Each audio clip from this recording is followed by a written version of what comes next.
तो भुंकत राहिला तर मी बोलत राहणार आहे. तो माझ्या कपड्यावर जातोय का? मी त्याच्या असं आहे, मी त्याचं अंतर्वस्त्र पण शिल्लक नाही ठेवणार. हे फक्त मी फॉर्मल फॉर्मल बोललो. मी माझं काम करतोय. तू पातळी लायकी नसताना ज्या पद्धतीनं एखाद्या महाराष्ट्राच्या ज्येष्ठ नेत्यावर आरेतुरीची भाषा करतोय, त्यामुळे तुझ्यासारख्या विकृताला YZ पासिंग तुझ्या गाडीचं का ठेवा म्हटलं मी, तशा लोकाला आणि झाकण जुल्याला अशा तुझ्या अवकातीतच उत्तर द्यावं लागतं. हेच संतांनी सांगितलेलं आहे, व्हावे अधमासी अधम. आमच्या माहितीनुसार त्याला गाडी त्यांनी स्वतः घेतली आणि स्वतः सांगतोय की मी ओबीसीचा नेता, रोज 3-3 जिल्हे फिरतो, म्हणून मला जनतेने गाडी दिली. आता ओबीसीचा नेता स्वतःला म्हणून घेणाऱ्या तो माझा त्याला साधा प्रश्न आहे का, तू ओबीसीचा नेता कधीपासून झाला? ज्या वेळेस तू उपोषण मांडलं आणि उपोषण मांडल्यानंतर तू जरांगे पाटलांच्या उपोषणाला काउंटर करणारं उपोषण मांडलं, ओबीसी मराठा हे वाद निर्माण करण्यामध्ये तुझा पण खारीचा वाटा आहेच. अशा वेळेस तुला मीडियाने उचललं आणि त्याच्यामुळे तू ओबीसी नेता म्हणून घ्यायला लागला. याच्यापूर्वी तू ओबीसी करता काय केलं सांग ना. म्हणजे नेत्याचे कोणते गुण आहेत? मी स्वतःला ओबीसीचा नेता म्हटलेला नाही. मी ओबीसी समाजात जन्माला आलो, ओबीसीचा एक घटक आहे. आणि राहिला प्रश्न, यांनी माझी अवकात काढण्यात, त्यांनी अवकात शब्द वापरलाय की त्याची काय अवकात आहे, तो म्हणजे काय म्हणतात त्याला, भांडे धुणे पुसायला अजित पवारांकडे आहे. माझी अवकात सांगतो की माझी ग्रामपंचायत पहिल्यांदा, म्हणजे आमच्या पक्षात ग्रामपंचायत असली तर तो नेता लायकीचा असतो. मी पहिल्यांदा निवडणूक लढली पहिल्याच वर्षी ग्रामपंचायतची. 13 सदस्य माझ्या ग्रामपंचायतमध्ये आहेत. कुटासा ग्रामपंचायत, तालुका अकोट, जिल्हा अकोला. यामध्ये 10 सदस्य निवडून आले, 2 सदस्य 2-2 मतांनी पडले. 5 नंबरच्या वार्डातल्या एका सदस्याला 400च्या वर मत आहे. 400च्या वर.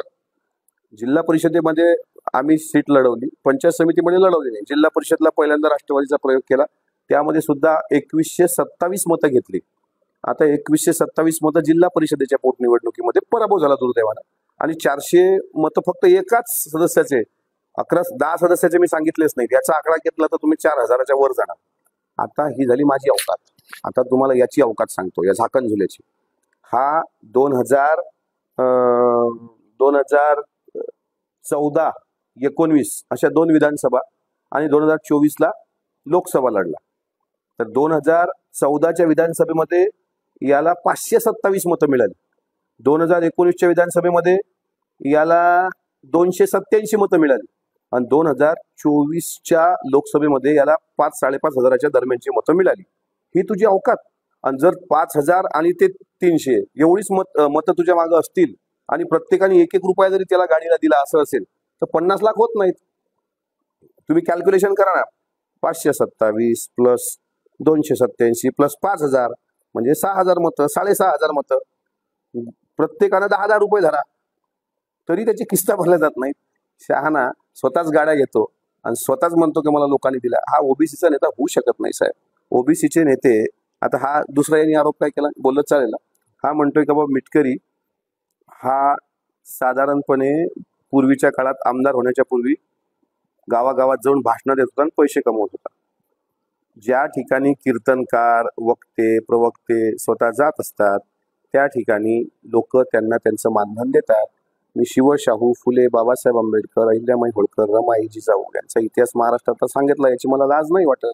आणि जिथं जिथे गेलो तुम्हाला पेट्रोल पाण्याचे पैसे जनतेनं दिले, याच्यात काही दुमत असण्याचं कारण नाही. सर्वांना देतात ते. निवृत्ती महाराज इंदोरीकर असू देत, भानुगडे पाटील असू देत, की आणखी कोणते प्रवक्ते असू देत, देतात. पण आम्ही गद्दारी तर नाही केली कोणासोबत, हरामखोरी तर नाही केली. याची हरामखोरी सांगतो ना. यांनी 2014ला भाई गणपतराव देशमुख यांच्या विरोधात तो उभा राहिला आणि त्यांनी ॲडव्होकेट काशीद म्हणून आहेत ठाणे हायकोर्टामध्ये, ठाणे कोर्टामध्ये, त्यांच्याकडून त्यांनी 50,000 रुपये घेऊन गेला होता की मी विधानसभा लढवणार आहे. त्याला दिलं होतं.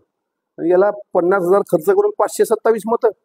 अरे तुझं थोबाड तू कशाला दाखवतोय महाराष्ट्राला? कशा कोण्या अँगलनी तू ओबीसीचा नेता वाटतो रे? वच बोललो, सकाळ दिवसभर 3-3 जिल्हे फिरतो तर उपकार करतोय का? त्याच्यामुळे त्यांनी अवकातीत राहावं. 500-400 मतं विधानसभेत घेणाऱ्यांनी आपली अवकात पाहावी. अजितदादाशी तुलना करताना त्यांनी तर उभा राहणाऱ्याचं प्रत्येकाचं डिपॉझिट जप्त करण्याचा त्यांचा इतिहास आहे.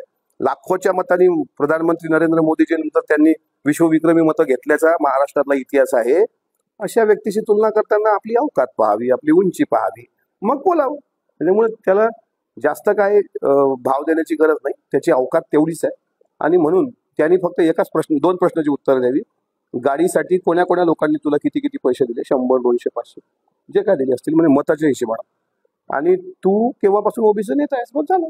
मी काय नेता नाहीये, मी कार्यकर्ता आहे. ओबीसीत मी जन्माला आलो, याचा मला अभिमान आहे. ओबीसीच्या आरक्षणाला धक्का न लागता मराठा समाजाला आरक्षण भेटलं पाहिजे, ही आमची भूमिका आहे. त्यात काय आमचं बदल नाही झालेलं.